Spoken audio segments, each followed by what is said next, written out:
Coming up on Good Journeys with Ben Veal.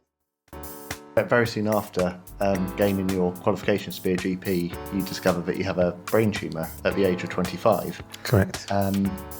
Which obviously causes a shift in what you do.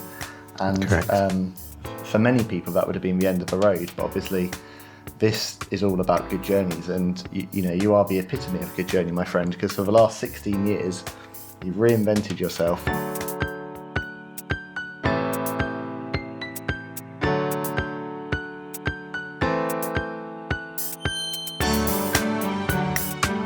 Welcome to Good Journeys with Ben Veal, the show that explores the trails traveled and lessons learned from some truly incredible people. Hi, I'm Ben Veal, and today it's my absolute pleasure and privilege to share with you a story of one of the most inspiring people I've ever met in my life, someone who I'm incredibly proud to have called a friend for over 15 years, and someone who really epitomises what it is to live a second mountain life. I'm going to be making a rocket today, but I just need a bit of help. Dr. Stuart Farrimond, known to all of us as Dr. Stu, is an award-winning science communicator, best-selling author, and a Brain Tumor research ambassador. Today we're going to meet with Stu at Dorothy House Hospice Care and have a chat with one of the most inspiring people I've ever met. So we're doing a very special, very different Good Journeys today. I'm here with one of my dearest, closest, best friends in the world, Dr. Stuart Farrimond, the author of five best-selling books, including new release, The Science of Flavour. Stu, welcome to the show. Thank you. And firstly, what is The Science of Flavour all about? It's the latest in my series of Science of books. I've done the Science of Cooking, the Science of Spice, and I think I've actually got a selection of them here. I have. I can model them for you, sir. Yeah. So the Science of Cooking was the first breakthrough hit. I was contacted by the publisher DK, used to be known as Dawn and Kindersley, and in the UK they're very famous for producing lots of kids' books, beautiful books and I used them as a kid, and they're these books that stay on the shelves forever and ever and ever. They're just fantastic compendiums of everything you need to know about a particular topic, and this one was designed to be about cooking. So if anybody at any age to be able to go, how do I do, what's that one say? Rice, grains and pasta. That's the title of that one. Process of steaming. Broccoli. Not just specifically broccoli, but on steaming. Steaming. Apologies. But broccoli is particularly amenable to steaming. If you were to buy and read the book, you'd see that what's this fluffy mashed potatoes. Yep. And as you go through the book, you'll realise the different types of potatoes that are good for different purposes. So if you see there, you'll see that the potatoes that we typically use in the UK tend to be quite powdery potatoes. So when you cook them and you mash them, they literally just fall apart. Whereas in France, for example, they use very hard potatoes, and then when they pound them, they turn into like a pomme puree, is what they call it. So it's like a puree rather than a fluffy cloud. So you learn all this stuff, obviously. Your journey to being an author is a fascinating one, really, because you obviously that's not what you set out to do. You trained to be a medical doctor. Yeah. You became a GP, and then very soon after gaining your qualifications to be a GP, you discover that you have a brain tumour at the age of 25. Correct. Dr. Stu's journey from practicing medicine to becoming a prominent science educator and advocate is a real testament to resilience and adaptability in the face of uncertainty.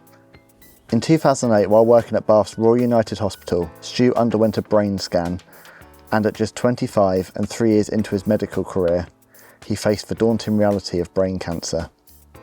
Surgical removal of the brain tumour led to complications including epilepsy and chronic fatigue, which ultimately forced him to relinquish his role as a practicing doctor.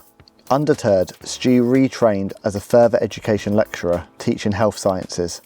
His passion for science communication blossomed during this period and led him to write blog posts that demystified complex scientific concepts. This new path paved the way for a prolific career as a science writer and presenter, and as the author of 5 best-selling books. His expertise and engaging communication style have also made him a sought-after media personality, appearing on various television programmes including BBC Two's Inside the Factory, ITV's This Morning and Channel 4's Food Unwrapped, and also being featured in publications including The Independent and New Scientist.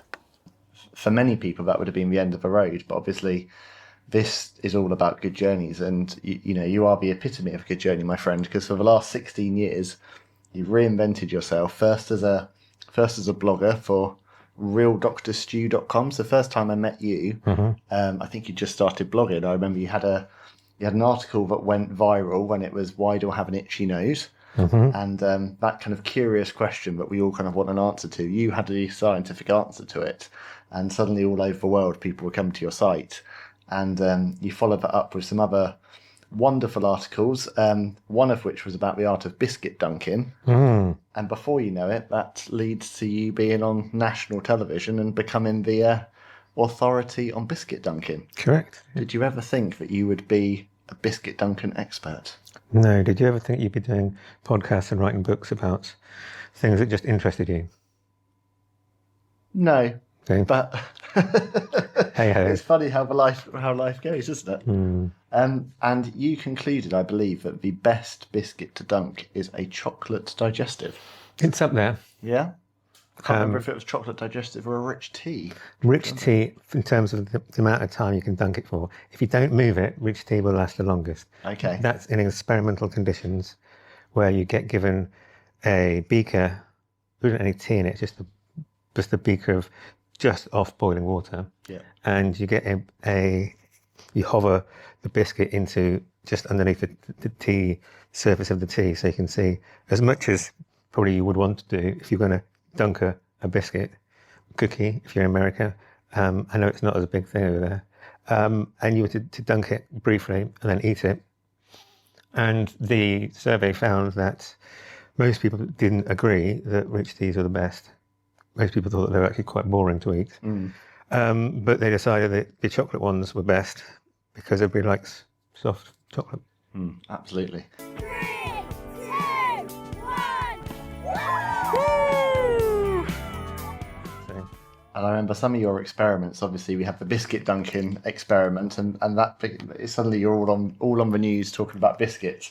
But that leads to you doing all sorts of wonderful food science experiments. One of which I remember me, you, my dear wife Emma, your dear wife Grace, and a handful of friends being stuck inside this tiny kitchen on a baking hot day as you basically force-fed us roast dinner after roast dinner, as we had to simulate Christmas conditions so that you could write a report on what was the definitive Christmas roast dinner. So your journey has led you into many wacky directions. But as you say, first came the science of cooking, then came the science of spice, which I still believe should have been the science of Spice Girls, but we'll leave that one there. It wasn't. No. Then came my personal favourite in the series, and the one that listeners to Good Journeys will hear you talking about as an advertising this each episode. This is the science of living, or how to live your best life, as it is known in America. And this book is wonderful because this is all about the daily living habits and how to make your life easier, healthier, happier, and more productive. And you can see there, you've got on the cover, sleep, work, diet, rest, love, exercise, and living. And I love this book, and I can't recommend this enough because it's absolutely full with all of those wonderful questions, beautiful infographics and science, but all of these questions about why do I do the things I do, and how can I do them in a different way? And the one I love most is about how to drink coffee and the best and optimal times to drink coffee. And I have used that so many times in so many people saying, oh, you shouldn't drink coffee before this hour because Dr. Stu says so. Wow. And so it's a wonderful book. And all of your books, of course, you went on to do the science of gardening. And what I particularly loved about this was because your wife, who has also been on Good Journeys, is, of course, a RHS Chelsea medal winner. And it's you, who wasn't particularly green thinking at the time, who goes on to be the authority on gardening. Yeah, that's true. And it's wonderful. And it just shows, I think, the importance of the spirit of curiosity, really. You are, without doubt, you and my wife are the two most curious people I know that will never, are always kind of searching for the answer and the why. And I think that's something that's somewhat lost in this day and age where we're always just like quickly just looking for answers. Like you always have dived in and wanted to know the science behind things, and so the new book's Science of Flavour is really diving deep into flavour and how we experience foods in the world around us. Yeah, you got it. Yeah, that's it. And how was that to write that book? It was hard because I'd written a lot about those sort of things before in the other 2 foodie books. Yeah, so not so much in gardening, but definitely in spice and in cooking, which all focus on flavours of foods, of combining them, how to cook them well, what is it that's in the foods that give them their flavour, and why is it that certain weird ingredients just taste good when you put them together, like tomatoes, which is a ripe fruit, and mozzarella, which is a fermented dairy product. Two completely different things, but you speak to any Italian person and they will tell you that those 2 things are the bedrock of so many dishes. You know, I mean, you only have to go to a pizza, for example, and you'll find that there's tomato on there, there'll be some basil on there, there may be some other Italian herbs, like they often just blend them together, like oregano and thyme and things like that. And all those things together just work really nicely. So yeah, there's lots and lots of things out there that you can draw inspiration from. And I think different cuisines, they manage to blend together what they have around them into some really delicious dishes. So yeah, I think there's a huge amount of inspiration there. And one of the things that I've got in the book, I don't know if you can get it up on the screen, is a periodic table of spices. And that's where I've created the periodic table, which changed all the elements to all the spices that we know of. And the different colours show how the ones that have the same colour scheme have a similar sort of flavour profile. And so those ones, if you put them together, they will be, usually quite harmonious. Whereas if you pick them from just randomly different other groups, you're going to work quite hard to get them to go together. It's not hard to draw the link between the amount of UPFs, which are essentially junk food, as we used to call them, and our health, size, levels of obesity, levels of heart disease, diabetes, type 2, especially type 2 diabetes. There is a very strong link between the 2. And even though we're very aware of these links and that A leads to B, getting rid of them is going to be very, very difficult. Yeah. And I don't think anybody wants to get rid of them because, I still want to have my ice cream every now and then. I want to have my packet crisps every now and then and my chocolate bar, all those things, because they're things that we get great joy from. So I wouldn't think they're going anywhere anytime soon. Yeah. Nor is there much motivation in the food sector to try to knock these things on the head because they're hugely profitable. Yeah. So they're not going anywhere anytime soon. But so balance, is it, Stuart? Balance. It's about balance. Yeah, it's about everything in moderation. And you've always been a foodie.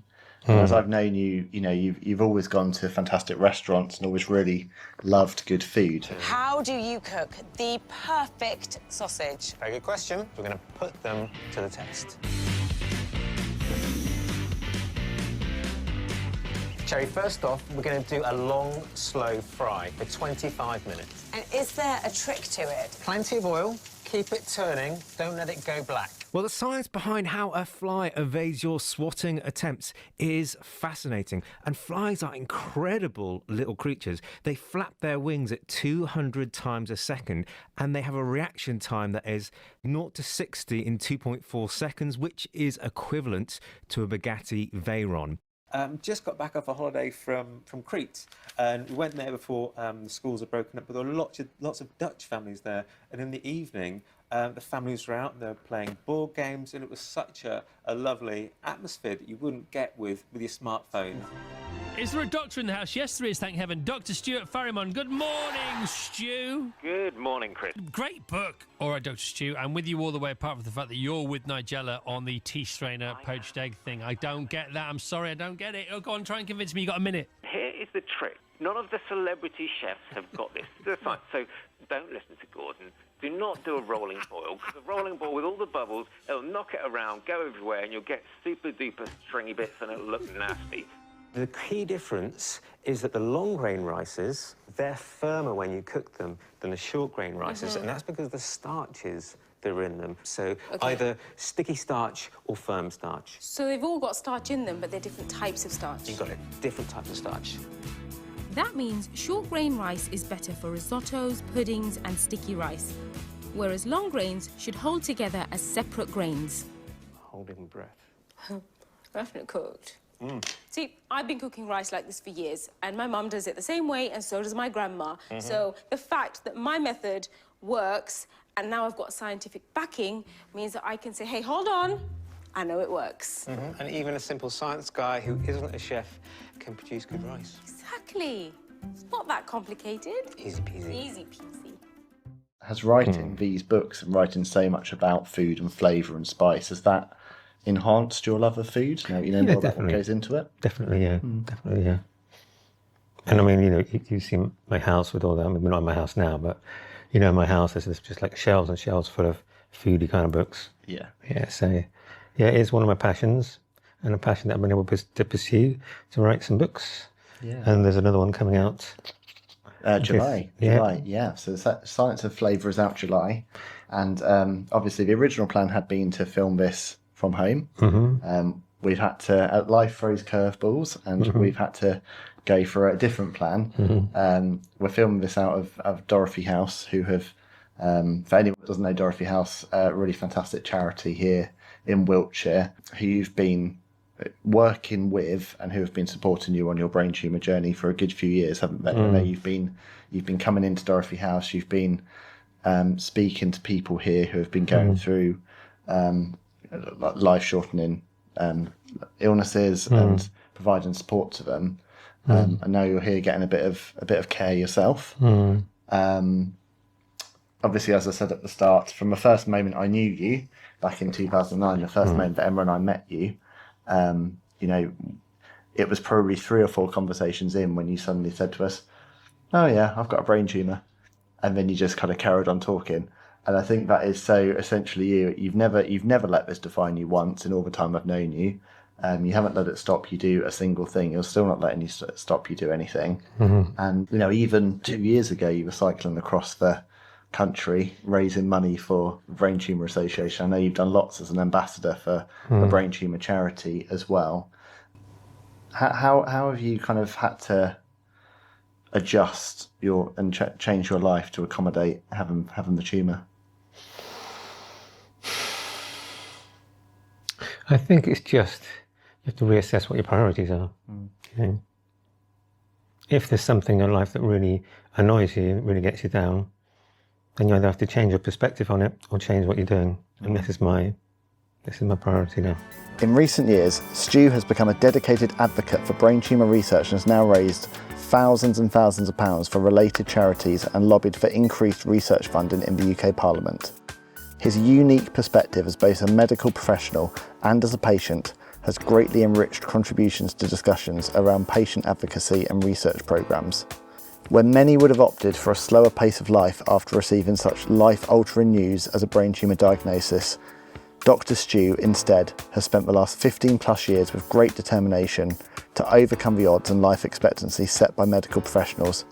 He's gone on to build an incredible career that has positively impacted, educated and encouraged so many globally, and I couldn't be prouder to call him one of my closest friends. This is your legacy, isn't it? I mean, you and I have spoken a good few times about legacy, and you know, these books are a beautiful legacy to you because they are really a kind of combination of all of that kind of work you did on your blog and everything you've learnt. And these are the kind of books that are completely timeless. They really are, and I think they're going to touch a generation and generation are going to enjoy these books. One of the other things I want to touch on is obviously your dear wife Grace, very close friend of ours, and obviously past guest of the show as well. How would you describe Grace? Very strong-willed. Yeah. I wouldn't want to work under her, that's for sure. She knows what she wants. Yeah. That's probably how I would first and foremost describe her. Yeah. Strong-willed, but strong-willed, but she's very loving, very loving, and can see the wood for the trees. Yeah. Yeah, I love her to bits. Yeah. And you two have been the ultimate couple, I would say, as well. Thank you. You're a wonderul pair. You suit one another very well. I know you've met some people here. Like I met a lovely chap the other day who you've got to know through Dorothy House and a few others. What can you tell me about how this charity works and how it's supported you? Dorothy House charity. It's quite hands-offish. You want it to be hands-off, but there's lots of services they provide. you know, at the moment I've got a line in my arm, which I don't think you can see. Yeah. Just about see that wire. Yeah. So that's providing me with 24/7 anti-sickness drugs, which are actually really quite good. We've learned that if you put it in slowly over 24 hours, then it seems to work a lot better than 3 times a day. Somebody coming along and they go, here's your anti-sickness tablet. But yeah, don't eat anything afterwards, and various other things. So yeah, but they have discovered that this syringe driver, which I think is a stupid name for have you seen one of these? Yeah. Your little box that you carry around. A little box of tricks. Looks like that. Is that? Well, yeah, Ben seems to think it's big, but I don't think it's too bad. It's basically just a bit longer and wider than a syringe, which I can't get out because it's got locked. It's got a lock on the bottom. Yeah, you need to leave that in there. I need to leave that in there, yeah. They said, don't take this out. Like, okay, I have no intentions on. So that's my little friend. Yeah. I go to Sutton once every 5 or 6 weeks at the moment, and that's always really quite traumatic. Not just the going down there and getting yourself quite worked up for lying in an MRI and having this kind of shield thing over your head, but then getting yourself lined up. Can't go for a wee beforehand. You got to have an injection beforehand, so that basically a dye. You give it. How long is it? It's about half an hour, 20 minutes to get fully into the brain and circulating around the brain, and then you have your scan done, and then they can see where the dye is in the brain. And because they've timed it, they know that by the time you're seeing it on the screen, it's had enough time to get into the brain, but not enough time for it to escape. So from that, you can see where the dye is being distributed throughout the brain, and over time periods, you can see how it ebbs away, which gives you an idea of how quickly drugs, cancers, things like that can get into and get out of the brain again, which apparently is a really useful thing to know. And so I've kind of got used to that process. We're recording at Dorothy House. You know, you've been surrounded by, you've been inundated with visitors, haven't you? You've seen some of us. You're probably sick of seeing the sight of me by now and a few others. There we go. Thank you. Thank you, Mrs. Veal. Yes. Try not to creak my chair as much as possible. That's all right. It's quite creaky. All those chairs in here are creaky. You're doing nothing wrong.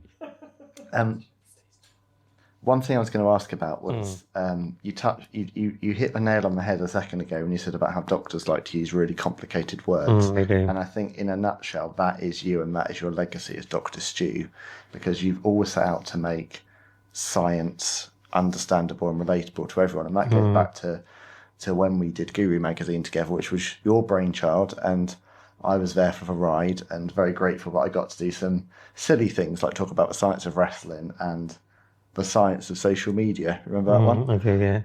Not everybody liked that one. No. Lots of people saw it as you expunging your soul. Yeah, and still I'm addicted to social media. Still addicted to it, yeah. What's that, about a decade ago now? Yeah. Incredible people. Back in 2011, I was lucky enough to partner with Stu on the launch of Guru magazine. This was Stu's brainchild, and I was so happy to be part of it. It was a magazine which ultimately received Wellcome Trust funding, which was all about making scientific topics easy and engaging for all. At the time, it was myself, Stu, and fantastic designer and close friend Sarah Joy who brought the magazine to life. Very soon it blossomed into this crowdsourced global platform, providing a voice for some of the best minds around the world to talk about science in a really informative, engaging way. And that's all down to the tenacity and vision of Dr. Stu. You know, Guru was all about kind of making science easy for everyone to understand, and that has really been your books, that's been your TV appearances, that's been everything about Dr. Stu and all of your Inside the Factory things you've done and everything. And I just think that's a really fantastic and special legacy you've left behind. Thanks, mate. Appreciate it. Invited food scientist Dr. Stuart Farrimond to demonstrate his version of the perfect poached egg. So you need a fresh egg, room temperature egg, because if you have a cold egg and you put it in, lowers the temperature of the water, and so it takes longer. And the last thing I want to ask about is faith. Yes. I know faith has been obviously a really, really big part of your life and a really big part of your journey. Yeah, huge. How has having faith kind of helped you to, remain positive and remain strong during, not 1, not 2, but 3, kind of very serious brain tumour diagnoses? How's your faith helped you? My gut reaction to that is a lot. Most people don't have faith like I have and that you have. I'm drawing a huge assumption there as to what your faith is like, only from what I can see looking out, out looking in. But I think it helps a lot. Yeah. I've gone through all this with a faith. I think it has helped a lot. It made me realise, what is my life for? It's been a long old journey, man. Long old journey, but you've remained so positive throughout all of it all. And you are a very, very, very dear friend to me and so many people. Thanks. And I'm very grateful that under slightly different scenery that we planned, we have managed to do this in person and managed to have a chat. And your wonderful book, as I say, Science of Flavour, is coming out this summer. Very soon, yeah. Promises to be another wonderful book on top of all the other wonderful books. So you can get yourself a stack of Stu Farrimond books this size. Not that I'm trying to pimp myself at all. Anyway, thank you, my brother. Bless you, man. Love you, buddy. Love you too. Dr. Stu, my dear friend, is one of the humblest, kindest and most inquisitive people I've ever met. I've never known anyone quite like Stu for always wanting to know the answers to every single question, from why you have an itchy nose, to what biscuit is best to dunk in a cup of tea, to wanting to always know the answer to everything. That is Stu in a nutshell, and I love him dearly for it.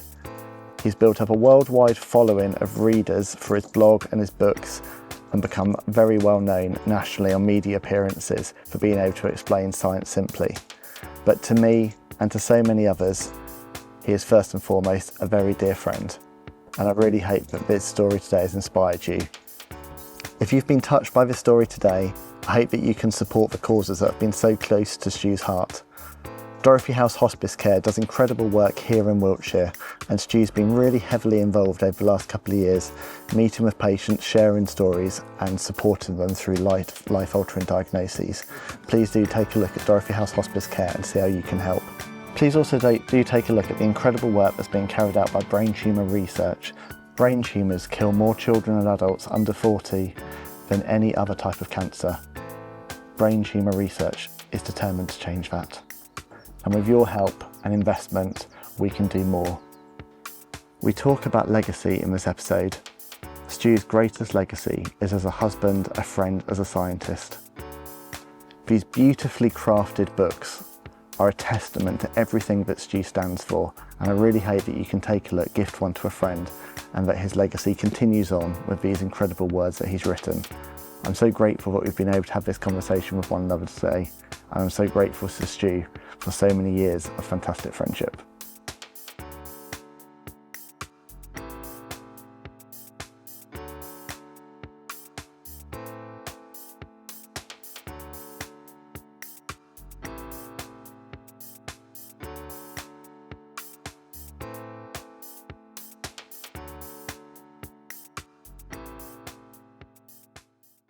He's only done the donut, hasn't he? Boom. There we go. Good job.